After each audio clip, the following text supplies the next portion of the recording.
data storage and operation ini mencakup desain, implementasi, dan data yang disimpan untuk lingkungan basis data melalui perolehan data, terus kemudian ada pencadangan atau backup, kemudian ada pembersihan data, memaksimalkan nilai data sepanjang siklus hidup data, mulai dari pembuatan atau akuisisi hingga sampai dengan pelepasan data. Nah, data storage and operation ini meliputi dua sub kegiatan, yaitu ada database support dengan database teknologi support. Jadi kalau database support berfokus pada aktivitas yang berhubungan dengan siklus hidup data, mulai dari implementasi awal, lingkungan basis data, kemudian perolehan data, pencadangan data, cleansing data, serta memastikan data berjalan dengan baik, dan ada monitoring, tuning untuk database support. Nah, kalau database teknologi support berarti ini mendefinisikan persyaratan teknis, kebutuhan organisasi, mendefinisikan arsitektur teknis, instalasi dan pengelolaan teknologi, dan menyelesaikan masalah yang berhubungan dengan teknologi. Jadi yang memegang peran penting terhadap data storage and operation adalah seorang database administrator. Ya, kemudian tujuannya apa untuk data storage and operation? Tujuannya untuk mengelola ketersediaan data di seluruh siklus hidup data, memastikan integritas aset data, dan mengelola kinerja transaksi data. Kemudian untuk jenis pemrosesan basis data ini ada yang namanya ACID. ACID adalah atomicity, jadi semua unit proses dalam transaksi dieksekusi secara lengkap, atau jika gagal maka akan di rollback atau digagalkan secara utuh. Jadi dikembalikan lagi dengan proses rollback. Terus kemudian ada konsistensi. Kegiatan transaksi harus memenuhi aturan yang telah ditentukan oleh sistem secara keseluruhan. Jadi konsistensi ini ditandai dengan data yang konsisten pada basis data. Kemudian ada isolation, setiap transaksi dijalankan sendiri. Jadi isolation ini ditandai dengan semua unit proses dalam transaksi dieksekusi terisolir mulai dari awal hingga akhir unit proses atau tanpa konkurensi pada unit proses. Nah, durability adalah salah satu transaksi yang tidak selesai, maka transaksi lain itu tidak dapat dijalankan. Durability ditandai dengan data yang diolah oleh transaksi yang sudah berakhir, yang telah berhasil disimpan ke penyimpanan non-volatile atau storage. Terus kemudian base ini adalah peningkatan volume dan variabilitas data yang belum pernah terjadi sebelumnya. Kebutuhan untuk mendokumentasikan, menyimpan data tidak terstruktur, kebutuhan akan beban kerja untuk mengoptimalkan pembacaan data, dan kebutuhan akan fleksibilitas yang lebih bisa dalam penskalaan, desain, pemrosesan, biaya, dan disaster recovery.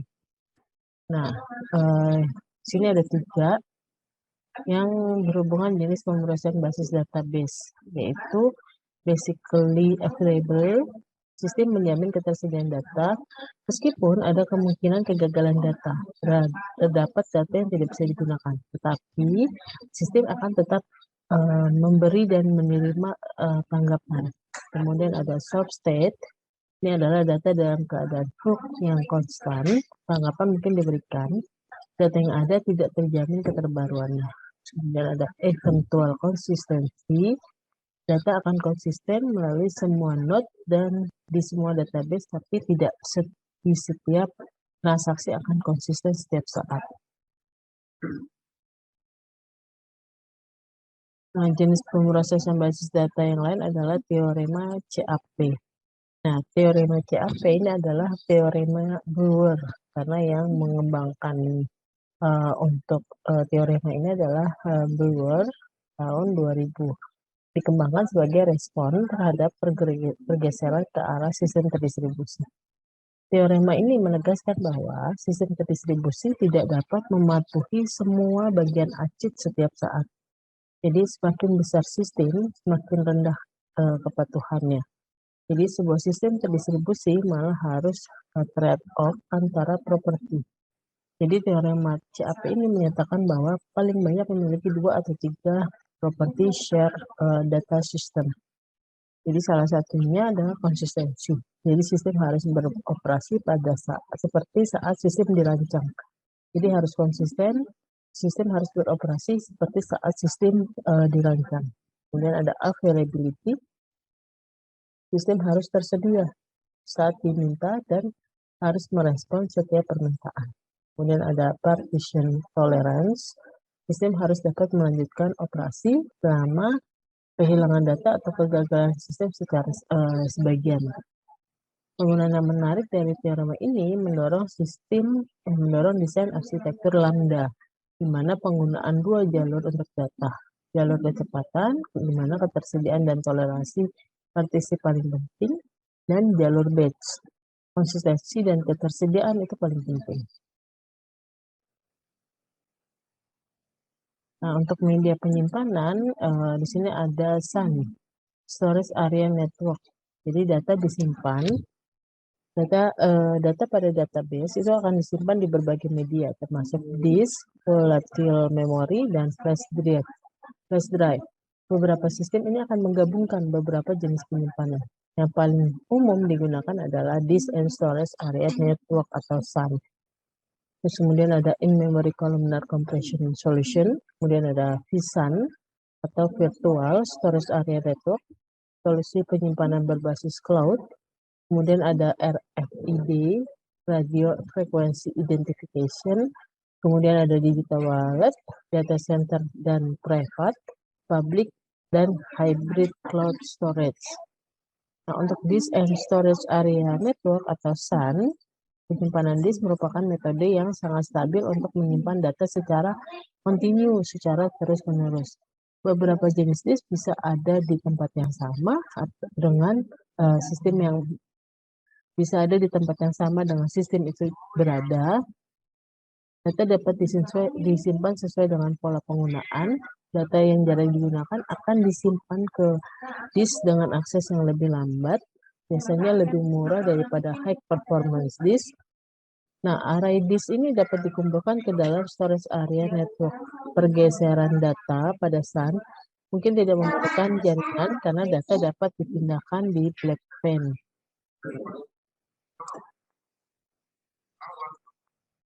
Nah, kemudian ada media penyimpanan in-memory database atau IMDB.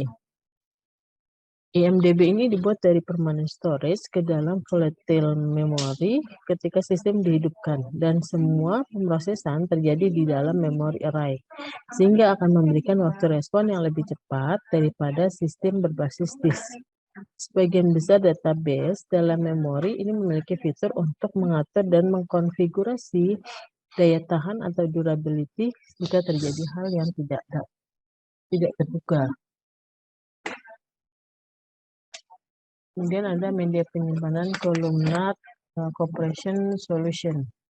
Flash data berbasis kolom ini dirancang untuk menangani kumpulan data di mana nilai data ini sering diulang. Misalkan dalam tabel 256 kolom, pencarian nilai yang ada di dalam satu baris akan mengambil semua data di dalam baris. Nah, columnar storage ini akan mengurangi bandwidth I/O dengan menyimpan kolom data using compression, di mana state disimpan sebagai pointer ke tabel status, mengkompresi tabel master secara signifikan. Kemudian ada flash memory.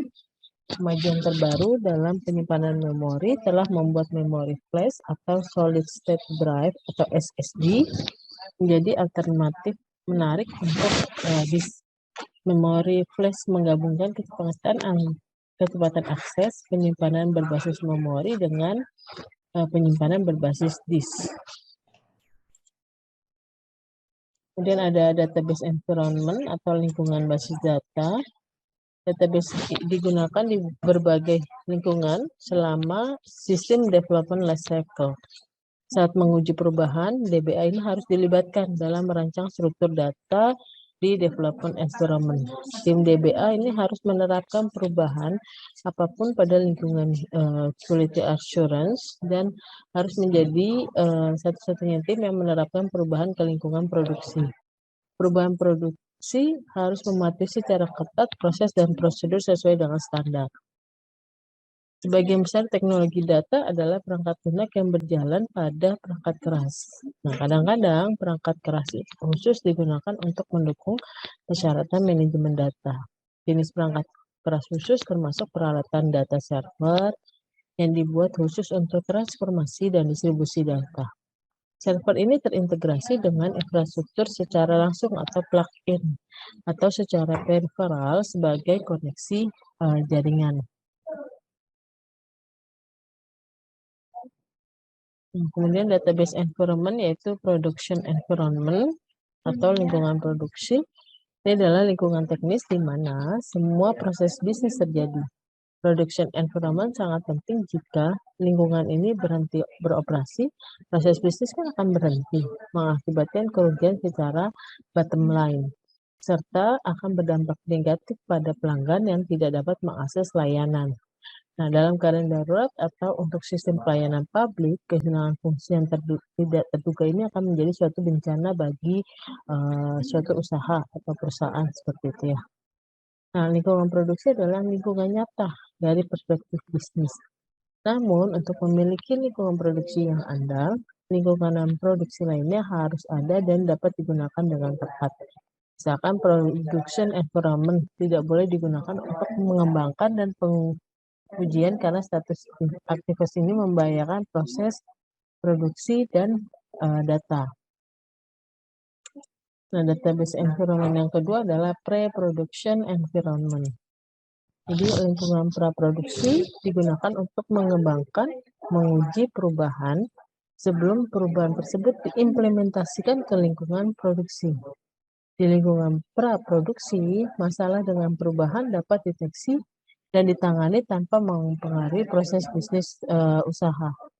Nah, untuk mendeteksi potensi masalah, konfigurasi lingkungan praproduksi harus mirip dengan lingkungan produksi. Karena ruang dan biaya, biasanya tidak mungkin secara tepat kita mereplikasi produksi di lingkungan praproduksi. Semakin dekat jalur pengembangan lingkungan non-produksi ke lingkungan produksi, maka akan semakin dekat lingkungan non-produksi yang perlu disesuaikan dengan lingkungan produksi. Setiap penyimpanan dari peralatan dan konfigurasi sistem produksi itu sendiri dapat menimbulkan masalah atau kesalahan yang tidak terkait dengan perubahan, yang memperumit penelitian dan penyelesaian masalah. Jenis umum lingkungan praproduksi termasuk pengembangan, pengujian, dukungan, dan special use environment. Nah, pre-production environment ini ada beberapa tahapan ya, mulai dari development. Jadi lingkungan pengembangan biasanya merupakan versi yang lebih ramping dari lingkungan produksi, memiliki lebih sedikit ruang disk, lebih sedikit CPU, lebih sedikit RAM, dan lain sebagainya. Nah, pengembang menggunakan lingkungan ini untuk membuat dan menguji kode program untuk perubahan di lingkungan yang terpisah, yang kemudian digabungkan dengan lingkungan quality assurance untuk pengujian integrasi secara penuh. Nah, pengembangan dapat memiliki banyak production data model tergantung dari bagaimana proyek pengembangan dikelola. Lingkungan pengembangan harus menjadi tempat penerapan pertama, patch atau update untuk pengujian. Nah, lingkungan ini harus diisolasi dari perangkat keras fisik ke lingkungan produksi. Karena isolasi, data dari sistem produksi harus disalin ke lingkungan pengembangan. Namun di banyak industri, data produksi ini dilindungi karena adanya regulasi. Kita jangan memindahkan data dari lingkungan produksi tanpa terlebih dahulu menentukan batasan apa yang ada untuk melakukan. Nah, untuk pre-production yang kedua adalah test. Lingkungan pengujian digunakan untuk melaksanakan pengujian quality assurance dan user acceptance test serta stress or performance test. Nah, untuk mencegah hasil pengujian terdistorsi karena perbedaan lingkungan pengujian idealnya memiliki perangkat lunak dan perangkat keras yang sama dengan lingkungan produksi. Sangat penting untuk pengujian kinerja. Pengujian mungkin atau mungkin tidak terhubung melalui jaringan ke sistem produksi untuk membaca data produksi. Lingkungan pengujian tidak boleh menulis ke sistem produksi. Lingkungan pengujian ini memiliki banyak kegunaan. Di antaranya adalah quality assurance testing untuk menguji fungsionalitas terhadap requirement. Kemudian ada integration testing digunakan untuk pengujian secara keseluruhan beberapa bagian dari sistem yang telah dikembangkan atau ditingkatkan secara independen. Kemudian ada user acceptance testing untuk menguji fungsionalitas sistem dari sisi pengguna atau berdasarkan perspektif pengguna. Contoh penggunaannya adalah menggunakan use case. Kemudian ada performance testing untuk melakukan pengujian performance high volume atau high complexity test. Ini bisa dilakukan kapan saja ya kalau untuk performance testing. Nah, kemudian pre-production environment yang ketiga itu adalah sandbox atau eksperimen environment. Jadi sandbox ini adalah lingkungan alternatif yang memungkinkan read-only connection ke production data dan dapat dikelola oleh pengguna. Sandbox digunakan untuk development dengan development option dan tes hipotesis data atau merge production data dengan data yang dikembangkan pengguna atau data tambahan yang diperoleh dari sumber eksternal. Sandbox ini sangat berharga, misalkan saat melakukan proof of concept. Lingkungan sandbox dapat berupa subset dari sistem produksi, tertutup dari proses produksi, lingkungan benar-benar terpisah. Jadi pengguna sandbox sering memiliki hak create, read, update, delete, sehingga mereka dapat dengan cepat memvalidasi ide dan opsi untuk perubahan pada sistem. DBA biasanya tidak ada hubungannya dengan lingkungan selain pengaturan, memberikan akses, memantau penggunaan. Nah, jika area sandbox terletak di sistem basis data produksi, area tersebut harus diisolasi untuk menghindari pengaruh buruk terhadap operasi produksi. Jadi lingkungan ini tidak boleh menulis kembali ke sistem produksi. Lingkungan sandbox dapat ditangani oleh virtual machine, kecuali jika biaya lisensi untuk instan terpisah tidak bisa menjadi penghalang. Kemudian yang selanjutnya adalah organisasi basis data. Sistem penyimpanan data ini menyediakan cara untuk merangkum instruksi yang diperlukan untuk meletakkan data pada disk dan mengelola pemrosesan sehingga pengembang dapat dengan mudah menggunakan instruksi manipulasi data. Database diatur dengan 3 cara: hierarki, relasional, dan non-relasional. Nah, beberapa sistem database ini dapat membaca dan menulis data yang diatur dalam struktur relasional dan non-relasional. Database hierarki dapat dipetakan ke dalam tabel relasional. Nah, flat files with line delimiter dapat dibaca sebagai tabel dengan baris, dan satu atau beberapa kolom dapat ditentukan untuk mendeskripsikan konten baris. Selanjutnya adalah hierarki. Organisasi basis data hierarki adalah model basis data yang tertua ya, yang digunakan pada DBMS mainframe dan merupakan struktur yang paling sering digunakan. Dalam database hierarki, data diatur ke dalam struktur seperti struktur pohon gitu ya, dengan mandatory parent atau mandatory child relationship, keterhubungannya ya.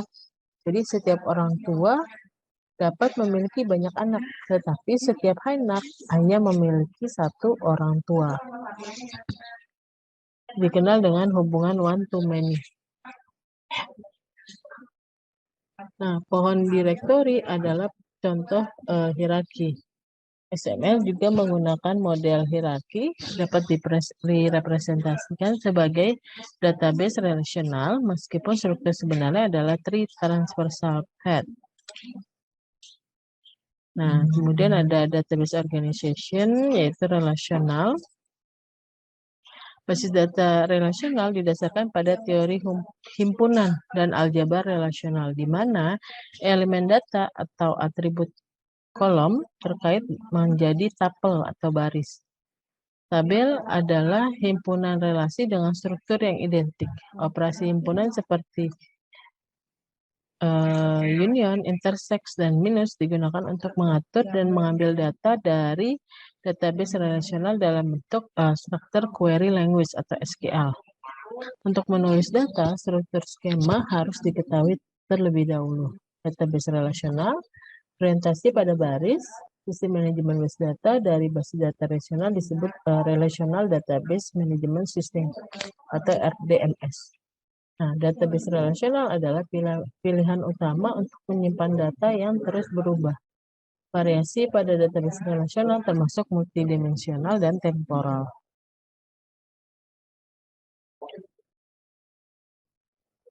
Nah, relasional multidimensional ini adalah teknologi database multidimensi. Menyimpan data dalam struktur yang memungkinkan pencarian menggunakan filter elemen data secara bersamaan.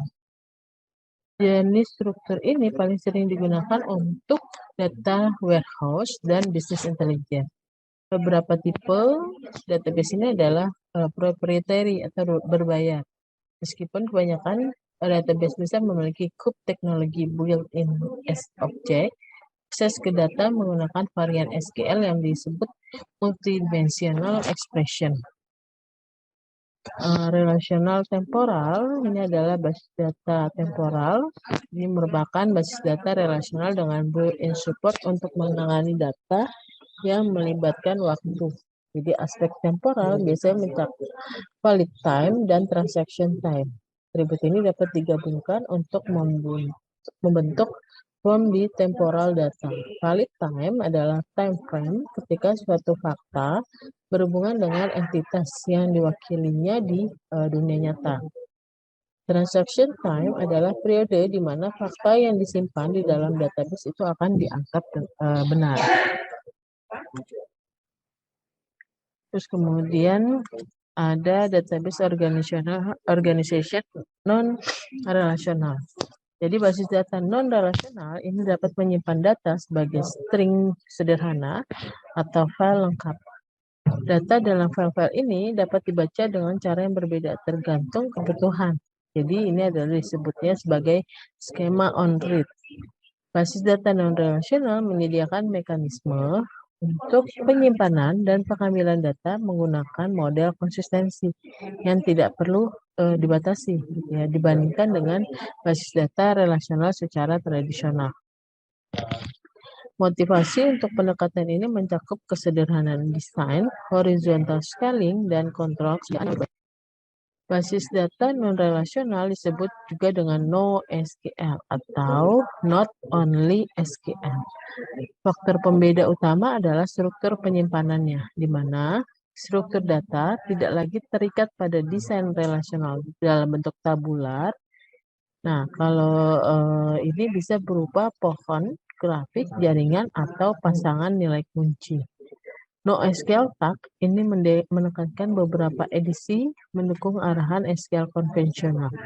Basis data ini merupakan penyimpanan data yang sangat dioptimalkan untuk pengambilan sederhana dan operasi penambahan.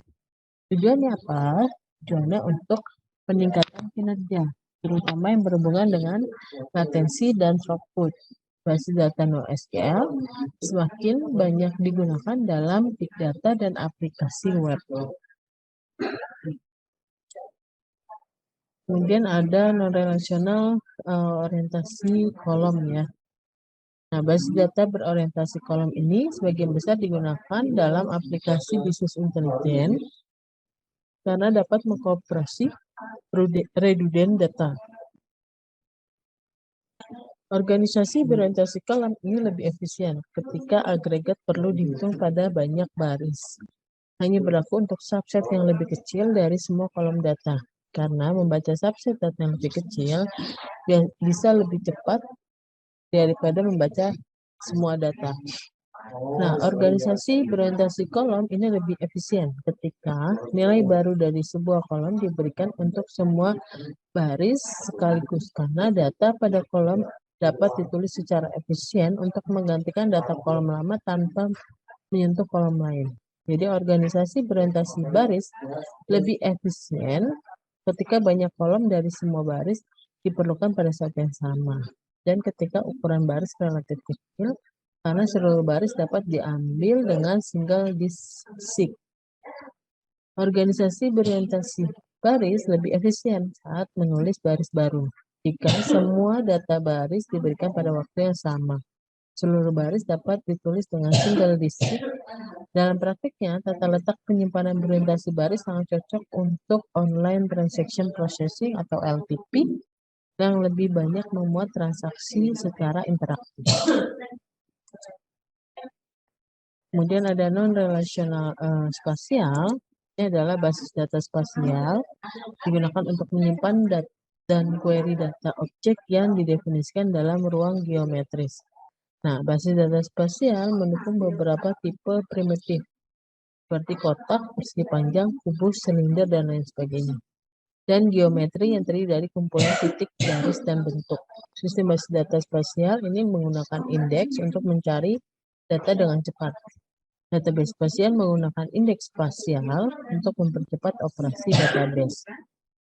Nah, basis data dapat melakukan berbagai macam operasi spasial sesuai dengan Open Geospatial Consortium.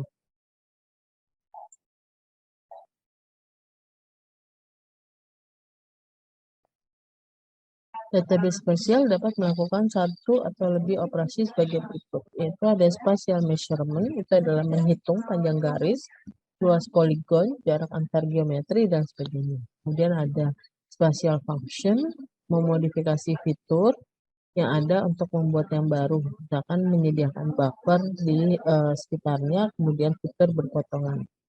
Kemudian ada spatial predicate, memungkinkan pertanyaan benar atau salah tentang hubungan spasial antar geometri.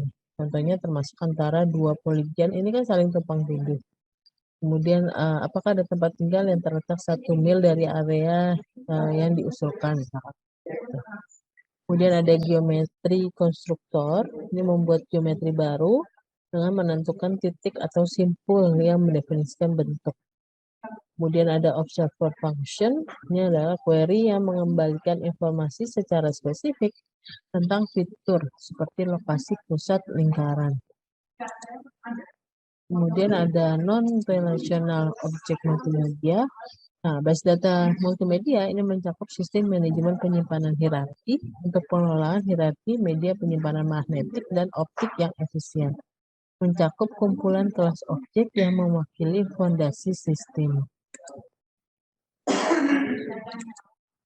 Kemudian ada flat file database. Sebuah database flat file ini menjelaskan salah satu dari berbagai cara untuk mengkodekan kumpulan data sebagai satu file. Flat file dapat berupa file plain text file atau binary file. Nah, sebenarnya database flat file hanya terdiri dari data dan berisi catatan yang dapat bervariasi panjang dan batasnya. Secara lebih luas, istilah ini mengacu pada basis data apapun yang ada di dalam satu file dalam bentuk baris dan kolom tanpa hubungan atau tautan antara catatan dan bidang kecuali strukturnya.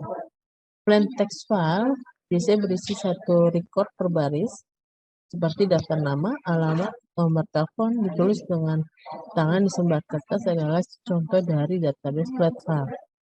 Nah, flat file ini digunakan tidak hanya sebagai alat penyimpanan di DBMS sistem, tapi juga sebagai alat transfer data. Basis data Hadoop menggunakan penyimpanan flat file. Kemudian ada key value pair.